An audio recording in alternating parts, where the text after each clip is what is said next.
আসসালামু আলাইকুম। শিশু কিশোরদের নিয়ে সংবাদ ভিত্তিক অনুষ্ঠান আমরা করব জয়ের আজকের পর্বে তোমাদের সবাইকে শুভেচ্ছা জানিয়ে শুরু করছি আমাদের আজকের আয়োজন। তোমাদের সাথে আছি আমি তাফিম জুনাইরা আনশি। প্রতি পর্বের মতো এ পর্বেও শুরুতেই জানিয়ে দিচ্ছি এ সপ্তাহের সংবাদ শিরোনামগুলো। বিশেষ চাহিদা সম্পন্ন শিশু কিশোরদের জন্য তৈরি করা হয়েছে বলতে চাই নামের একটি মোবাইল অ্যাপ।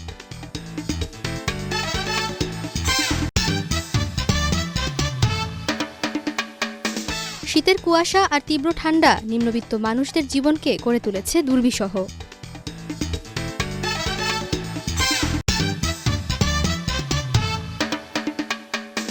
রাজধানীতে উল্লেখযোগ্য হারে বাড়ছে কিশোর গ্যাংয়ের দৌরাত্ম্য।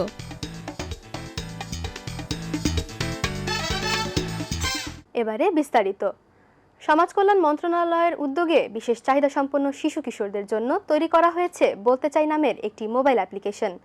শিশুর বিকাশ পর্যবেক্ষণ এবং সামগ্রিক সহায়তা নিশ্চিত করতে এই অ্যাপটি গুরুত্বপূর্ণ ভূমিকা রাখছে।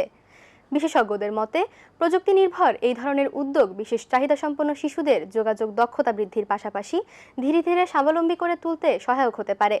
বিস্তারিত শেখ তানভীর রহমানের রিপোর্টে। বাংলাদেশে প্রতি বছর জন্ম নেওয়া অসংখ্য শিশুর মধ্যে প্রায় 4.5 লক্ষ শিশু কোনো না কোনো বিশেষ চাহিদা নিয়ে বেড়ে উঠছে। শারীরিক ও মানসিক বিকাশ নিশ্চিত করা যেখানে বড় চ্যালেঞ্জ, সেখানে যোগাযোগের সীমাবদ্ধতাই হয়ে ওঠে বাবা মায়ের সবচেয়ে বড় দুশ্চিন্তা। সন্তানের চাহিদা বোঝা এবং নিজের অনুভূতি প্রকাশের সুযোগ না থাকায় অনেক সময় পিছিয়ে পড়ে বিশেষ চাহিদা সম্পন্ন শিশুরা। এই বাস্তবতায় অটিজম ও নিউরো ডেভেলপমেন্টাল ডিসঅর্ডারে আক্রান্ত বাক প্রতিবন্ধী শিশুদের জন্য নতুন সম্ভাবনা নিয়ে এসেছে সমাজ কল্যাণ মন্ত্রণালয় কর্তৃক মোবাইল অ্যাপ বলতে চাই। অ্যাপটি বিশেষ চাহিদা সম্পন্ন শিশুদের যোগাযোগ ব্যবস্থাকে সহজ করে তুলতে কার্যকর ভূমিকা রাখছে। অ্যাপটিতে খাদ্য, খেলাধুলা ও দৈনন্দিন কাজসহ বিভিন্ন প্রয়োজনীয় মুহূর্তের ছবি যুক্ত করা হয়েছে। প্রতিটি ছবির সঙ্গে রয়েছে অডিও, ফলে চাহিদা অনুযায়ী ছবিতে ট্যাপ করলেই ভেসে ওঠে নির্দিষ্ট বিবরণ।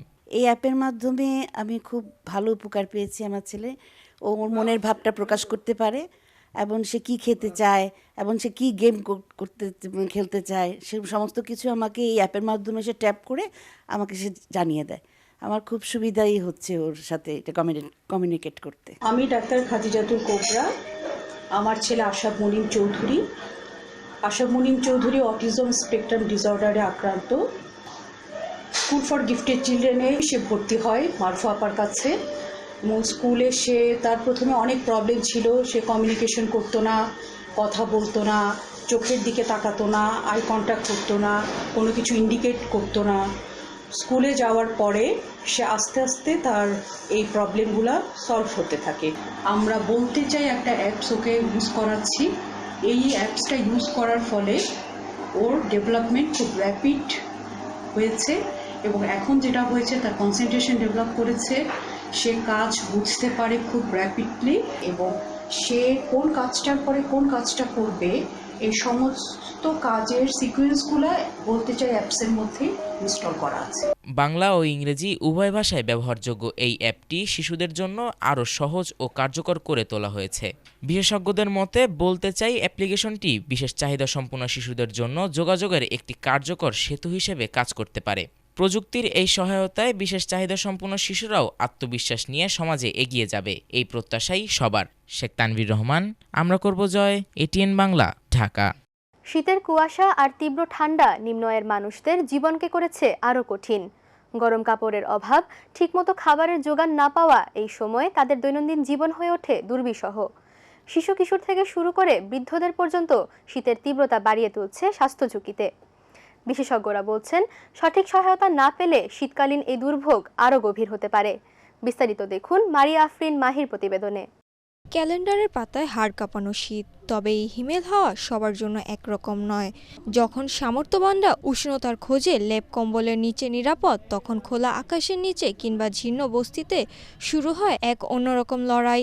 নিম্ন আয়ের এই শিশু কিশোরদের প্রতিটি রাত কাটে একটুখানি উষ্ণতা তীব্র হাহাকারে। রাতের বেলা কুয়াশা হয়, বাতাস আসে, আমরা কম্বল গায়ে দিলেও এত শীত আমরা থাকতে পারি না, কষ্ট হয়। মানে গভীর রাতে অনেক ঠান্ডা হয়, আবার মানে কুয়াশা পড়ে, এর জন্য তীব্র শীতে পথশিশু ও বস্তিবাসী মানুষের জীবনযাত্রা হয়ে পড়ে চরম দুর্বিষহ। পর্যাপ্ত গরম কাপড় তো দূরের কথা, 2 বেলা পেট ভরে খাবার জোটানো যেখানে দায়, সেখানে একটি কম্বল যেন স্বপ্ন। এই শীতের কামড় থেকে বাঁচতে তাদের নেই পর্যাপ্ত আশ্রয়, নেই ন্যূনতম সুরক্ষা। এই অনিবার্য দুর্যোগকে তারা নিয়তি বলেই মেনে নিয়েছে। নদী ভাঙার পর আমরা ঢাকা শহর আয়া পড়ছি নতুন। এই শীতে আমরা অনেক কষ্ট করছি, 2টা বাচ্চা লই। নতুন আইসি ভাবে কিছু করতে পারি না, কাজ কাম নাই, অনেক কষ্টতে আছি। নাই বা একটা কম্বল, নাই একটা খাতা, নাই ফোলানোর পোশাক, অনেক কষ্ট করে দিন যাইতে আসছে। 2টা কম্বল নিয়েছিলাম, এই 2টা কম্বল দিয়ে আমরা রাত কাটাই। গরম কাপড় তো নাই, আছে হালকা পাতলা, এগুলা গাদ দেওয়াইছি, গাদ দেওয়া আর কি রাখছি। শীত তো প্রচুর পরিমাণ পড়ছে। শীতের প্রকোপ হয়তো কমবে, কিন্তু প্রতি বছরই এই দুর্ভোগের পুনরাবৃত্তি যেন নিয়তি না হয়, এমনটাই প্রত্যাশা ভুক্তভোগীদের। মারিয়া আফরিন মাহি, আমরা করব জয়, ATN বাংলা, ঢাকা। রাজধানী ঢাকায় উদ্বেগজনক হারে বাড়ছে কিশোর গ্যাংয়ের দৌরাত্ম্য। বয়সে কিশোর হলেও অপরাধে তারা ভয়ঙ্কর। পুলিশের তথ্য বলছে, গত কয়েক বছরে কিশোর অপরাধে জড়িত হওয়ার হার বেড়েছে উল্লেখযোগ্যভাবে। ছিনতাই, চাঁদাবাজি, মারধর থেকে শুরু করে হত্যাকাণ্ড সবখানে উঠে আসছে কিশোর গ্যাংয়ের নাম। এই অপরাধ প্রবণতা সমাজে নতুন করে উদ্বেগ তৈরি করছে। বিস্তারিত আফরিন আক্তারের রিপোর্টে। খেলাধুলা আর পড়াশোনার বয়সে কিছু কিশোর আজ জড়িয়ে পড়েছে ভয়ঙ্কর এক পথে।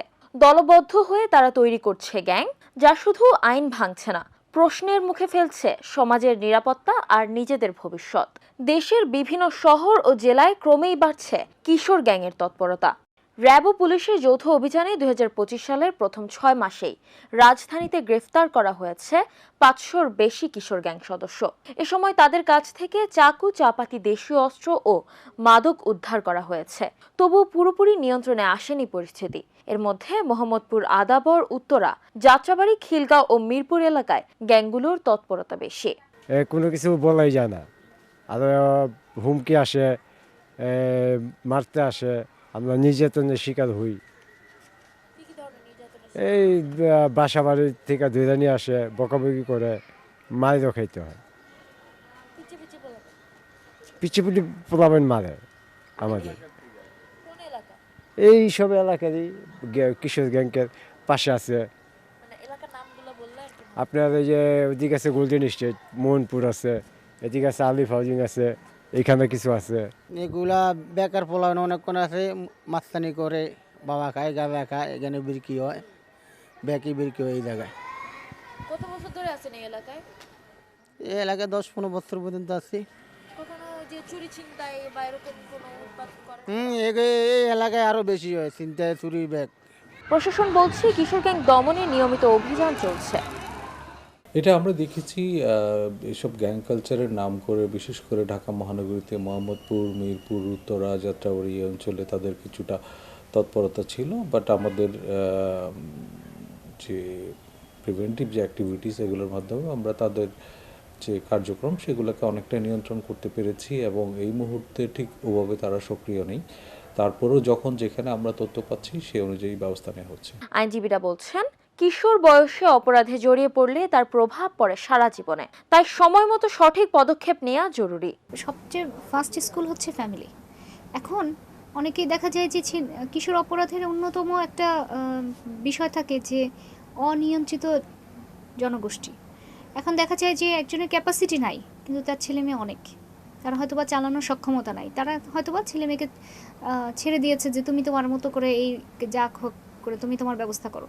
তো যেই বয়সে তার আসলে পরিবারের আদর পাওয়ার কথা, শাসন পাওয়ার কথা, সেই বয়সে তাকে হয়তোবা ইনকামের মতো স্ট্রাগলে যেতে হচ্ছে, তখন সে বিপদে চলে যাচ্ছে। এরকম অনেক ক্ষেত্রেই হচ্ছে। আবার অনেক ক্ষেত্রে দেখা যাচ্ছে যে রাস্তাঘাটে ফেলে চলে যাচ্ছে বাবা মা। উপরন্তু আরও দেখা যাচ্ছে যে অনেকে হচ্ছে অতিরিক্ত টাকা পেয়ে বখাটে হয়ে গেছে, যে বাবা মা শুধু টাকাই দিচ্ছে, তার ছেলে মেয়েকে যে সময় দেওয়া দরকার, তাকে যে শাসন করা দরকার, তার স্কুল কলেজে যাচ্ছে কিনা, সে কি করছে, এই শিক্ষাগুলো দেওয়া দরকার, সেই বিষয়ে খোঁজখবর রাখছেন না। এবং যখন কোনো কিছু হয় তখন সম্পূর্ণ দায়ভার দিয়ে দিচ্ছেন আইন শৃঙ্খলা বাহিনীর হাতে। তো একজন অপরাধী হওয়ার আগে তো কেউ আগে থেকে জানে না যে কে কে অপরাধ করবে, অপরাধ সংগঠনের পরেই তো জানবে। অপরাধ সংগঠনের আগ পর্যন্ত কিন্তু সেটা পরিবারের দায়িত্ব ছিল তাকে সেটা থেকে বিরত রাখা। এমনকি অপরাধ সংগঠনের পরেও এই শিশুটা যাতে ভালো পথে ফেরত আসতে পারে, তার ভুল দোষ যা কিছু হয়েছে সেগুলির শাস্তি পেয়ে সে যেন সংশোধনের পথে আসতে পারে এবং তার পড়ালেখা এবং অন্যান্য বিষয়ের যেন তার ক্ষতি না হয়, সেই বিষয়ে তো মূল দায়িত্ব পরিবারের। বিশেষজ্ঞদের মতে কিশোর অপরাধ দমনে শুধু পুলিশি ব্যবস্থা যথেষ্ট নয়, পরিবারকে আরও সচেতন হতে হবে। আমাদের আজকে যারা বয়সে তরুণ তারাই তো আগামী দিনে সমাজ বা রাষ্ট্রের বিভিন্ন পর্যায়ে নেতৃত্ব দিবে। এখন তারা জীবনের শুরুতেই যদি এইভাবে অপরাধপ্রবণ হয়ে ওঠে কিংবা নানা ধরনের অপরাধের সাথে তাদের পরিচয় ঘটে, তখন এদের উপরে তো নির্ভর করাটা খুব কঠিন হবে।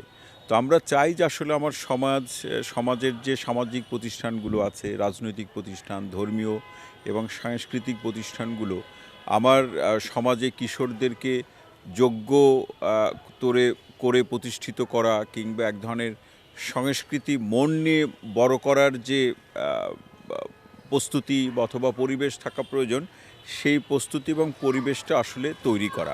ভালো দিক নির্দেশনা আর পারিবারিক নজরদারি বাড়ানোই কিশোরদের সঠিক পথে ফিরিয়ে আনতে পারে বলছেন বিশেষজ্ঞরা। আফরিনা আক্তার, আমরা করব জয়, ATN বাংলা, ঢাকা।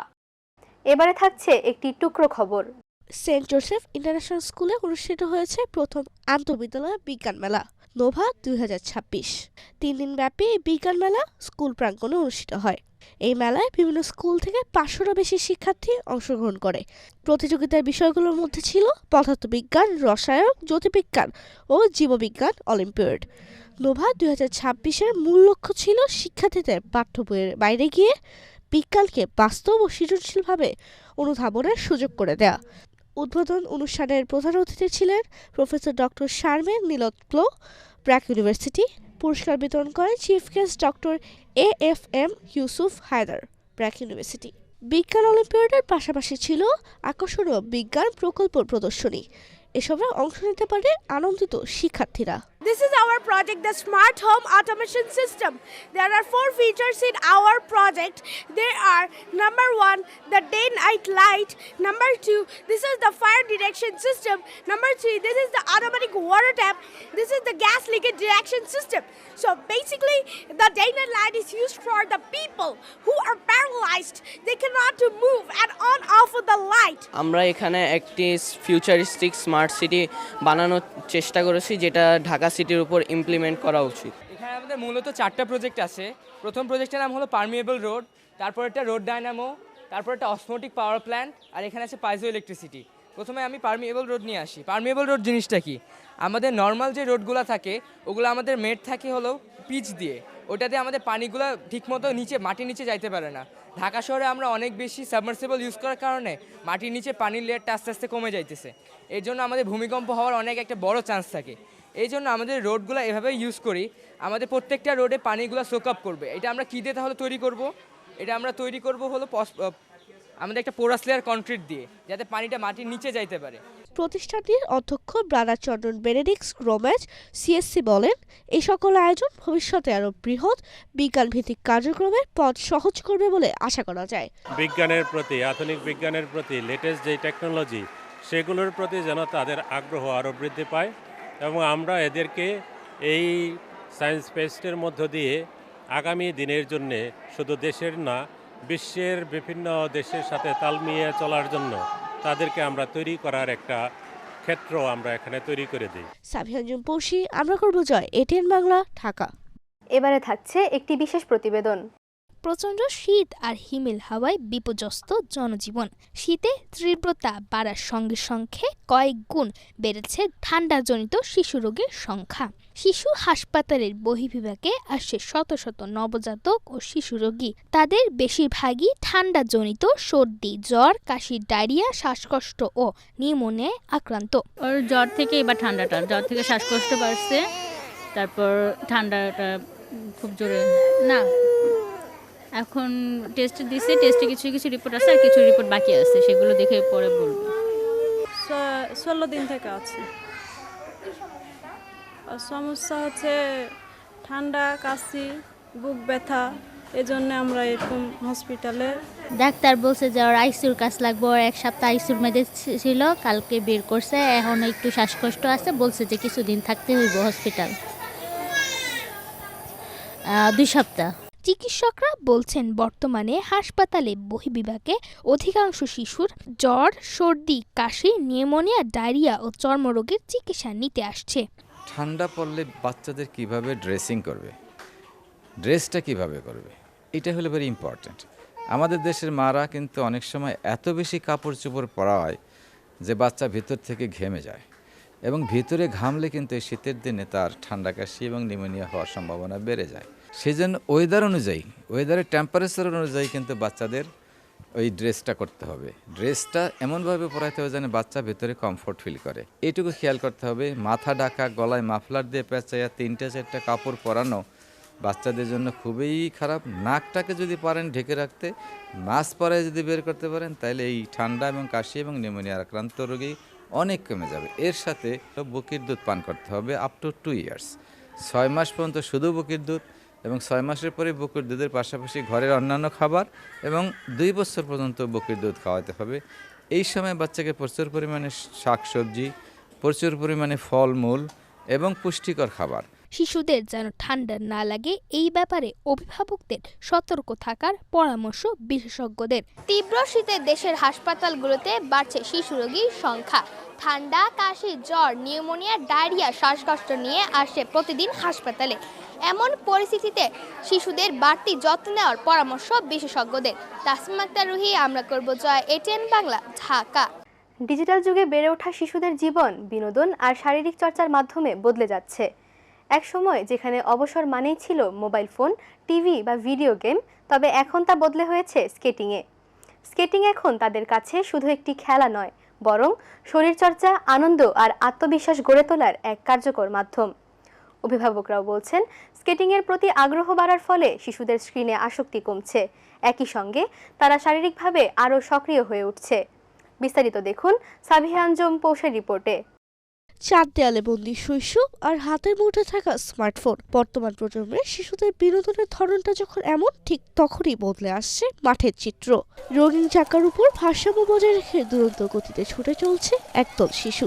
মোবাইল আর ভিডিও গেমের ভার্চুয়াল জগৎ ছেড়ে তারা এখন মেতে উঠছে স্কেটিংয়ের রোমাঞ্চে। আমি হিপস পরে পাশাপাশি স্কেটিং করি, অনেক মজা লাগে। নাস্তারি ভালো, আই লাভ স্কেটিং। স্কেটিং শুধু একঘেয়েমি কাটানোর উপায় নয়, বরং এটি একটি শারীরিক কসরত। বিশেষজ্ঞরা বলছেন এই খেলার মাধ্যমে শিশুদের শারীরিক ভারসাম্য যেমন উন্নত হয়, তেমনই বৃদ্ধি পায় একাগ্রতা ও আত্মবিশ্বাস। পার্ক কিংবা স্কেটিং রিস্কে নিয়মিত অনুশীলনের শিশুদের চঞ্চলতা এখন ইতিবাচক মন নিচ্ছে। যেহেতু আমাদের দেশে বর্তমানে খেলাধুলার স্পেস খুব কম আছে ঢাকাতে, এই জন্যই বিশেষ করে আমার এই স্কেটিংয়ের প্রতি আগ্রহ। বাসায় গ্যাজেট দেখতে চাইতো, বা যে অনেক সময় ও নিজেই বোর হইতো, একা একা খেলবে কি করবে। পরে এখানে আসে সবাই আরও বেবিরা থাকে, তখন খুব মজা পায়। প্লাস যে ওর টাইমটাও স্পেন্ড হয় ভালো। তারপর যে ওর ইমিউনিটি অনেক বুস্ট করেছে আগের থেকে। এটা অনেক ভালো একটা গেম বাচ্চাদের জন্য। এটা আপনার ব্রেন ডেভেলপমেন্টে অনেক হেল্প করে। তারপর বোনের জন্য অনেক ভালো, হার্টের জন্য খুব ভালো, আর এটা খুব ভালো একটা এক্সারসাইজ বাচ্চাদের জন্য। তবে আগ্রহের কমতি না থাকলেও রয়েছে পর্যাপ্ত জায়গার সংকট। অনেক জায়গাতে জীবনের ঝুঁকি নিয়ে ব্যস্ত রাস্তা কিংবা সরু জায়গায় স্কেটিং শিখতে হচ্ছে শিশুদের। ফলে একদিকে যেমন দুর্ঘটনার ভয় থাকছে, অন্যদিকে ব্যাহত হচ্ছে কাঙ্ক্ষিত মানের প্রশিক্ষণ। আমি স্কেটিং লাইনে প্রায় 10 বছরের উপর আমি শুধু শিখাচ্ছি। আমার ইনডোর স্টেডিয়ামে আমি প্রায় 8 বছরের উপর ওখানে শিখাই, শহীদ সোহরাওয়ার্দী ইনডোর স্টেডিয়াম, মিরপুর 10। আর এখানেও আছে, এটা হচ্ছে আগারগাঁয়ের প্লেস। তো যেহেতু প্লেসের স্বল্পতা আছে, সব মিলিয়ে আমরা আগারগাঁতে এভাবে শেখাচ্ছি আর কি, আগারগাঁর মিরপুর মিলিয়ে। স্কেটিংয়ের প্রচুর বেনিফিট আছে, যার মধ্যে স্কেটিংকে বলা হয় ব্যায়ামের রানী, যার জন্য স্কেটিং অনেকেই পছন্দ করে, বাইরের দেশে খুবই পপুলার। সব বাধা পেরিয়ে চাকা লাগানো এই জুতায় ভর করেই উঠতে চায় আগামীর এই প্রজন্ম। ডিজিটাল আসক্তি ভুলে একটু সুস্থ সবল জাতি গঠনে স্কেটিংয়ের মতো আউটডোর অ্যাক্টিভিটিস প্রয়োজন বলে মনে করছেন সংশ্লিষ্টরা। এখনকার সময় শিশুদের বিনোদনে বড় পরিবর্তন এসেছে। মোবাইল আর ভিডিও গেমের বাইরে গিয়ে অনেক শিশু স্কেটিং এর দিকে ছুটছে। পার্ক, খোলা মাঠে নিয়মিত প্র্যাকটিস করছে তারা। স্কেটিং এখন হয়ে উঠেছে শিশুদের নতুন পছন্দের বিনোদন। এতে তাদের আত্মবিশ্বাস ও মনোযোগ বাড়ছে বলে জানাচ্ছেন অভিভাবকরা। সাবিহা আঞ্জুম পৌষি, আমরা করব জয়, ATN বাংলা, ঢাকা। বান্দরবান জেলার নীলগিরি পর্যটন কেন্দ্র, যেখানে পাহাড়, মেঘ আর আকাশ মিলেমিশে তৈরি করেছে এক ভিন্ন ভৌগোলিক আবহ। শহরের কোলাহল পেরিয়ে এখানে এসে শিশু কিশোররা পাচ্ছে প্রকৃতির সঙ্গে পরিচিত হওয়ার সময়। পাহাড়ি পথ ধরে এগিয়ে চলে গাড়ি, দুপাশে সবুজ পাহাড়, মাথার ওপর মেঘের আনাগোনা। এই পথে যাত্রা মানেই শিশু কিশোরদের জন্য নতুন এক অভিজ্ঞতা। বান্দরবান ঘুরে এসে তোমাদের সেই গল্পই জানাবে মোবারক হোসেন। পাহাড়ের কোল ঘেঁষে ছুটে চলা আঁকাবাঁকা পথ, বাসের জানালা দিয়ে উকি দেয় সবুজ পাহাড় আর আকাশ ছোঁয়া মেঘ। শিশু কিশোরদের চোখে বিস্ময় আর অদম্য কৌতূহল। এমনই এক স্বপ্নের নাম নীলগিরি। সমুদ্রপৃষ্ঠ থেকে প্রায় 2200 ফুট উচ্চতায় অবস্থিত বান্দরবান জেলার এই জনপ্রিয় পর্যটন কেন্দ্রটি যেন শিশু কিশোরদের জন্য প্রকৃতির এক খোলা পাঠশালা। এখানে আসার কারণ কি? ঘুরতে এসেছো? কাদেরকে নিয়ে ঘুরতে এসেছো? না বাবা, আচ্ছা, জায়গাটার নাম জানো? নীলগিরি। আচ্ছা, কেমন লাগতেছে আশেপাশে দেখে, কি মনে হচ্ছে? ভালো। পরিবারের সবাইকে নিয়ে একসঙ্গে করতে আসছে, যে শিশুরা আগামী দিনের ভবিষ্যৎ, তারাও যদি দেখতে পারে দেশটাকে, তাহলে তাদের যে মানসিক যে সমৃদ্ধিটা, বিকাশটা ভালো হবে, সেটা আশা। এখান থেকে দেখা যায় মাইলের পর মাইল বিস্তৃত পাহাড়ের ঢেউ, নিচে নেমে যাওয়া আঁকাবাঁকা পথ আর ভেসে বেড়ানো তুলোর মতো সাদা মেঘ। বাংলাদেশ সেনাবাহিনীর তত্ত্বাবধানে পরিচালিত এই পর্যটন কেন্দ্রে রয়েছে নিরাপদ পরিবেশ, পরিচ্ছন্নতা এবং পর্যটকদের জন্য প্রয়োজনীয় সুযোগ সুবিধা। তাই পরিবার নিয়ে শিশু কিশোরদের সঙ্গে নির্ভারে প্রকৃতির কাছাকাছি সময় কাটাতে পারছেন অভিভাবকরা। এখানে তো জায়গাটা অনেক মনোমুগ্ধকর পরিবেশ এবং অনেক নিরিবিলি, এবং এখান থেকে মেঘ আর পাহাড়ের যেটা মিলন, সেটা সুন্দরভাবে উপভোগ করা যায়। না, ওরা তো এনজয় করবে, স্বাভাবিক। স্কুল বন্ধ, পরীক্ষা সব শেষ, ওদের হাতে পর্যাপ্ত সময় আছে, এখানে ঘুরতে পারা যাচ্ছে, পরিবেশও ভালো। প্রকৃতির সান্নিধ্যে এমন ভ্রমণ শুধু আনন্দই নয়, শিশু কিশোরদের শেখারও একটি সুযোগ। খোলা আকাশ, পাহাড়ের নীরবতা আর মেঘের ছোঁয়ায় তারা শিখছে প্রকৃতিকে ভালোবাসতে, বুঝতে শিখছে পরিবেশের গুরুত্ব।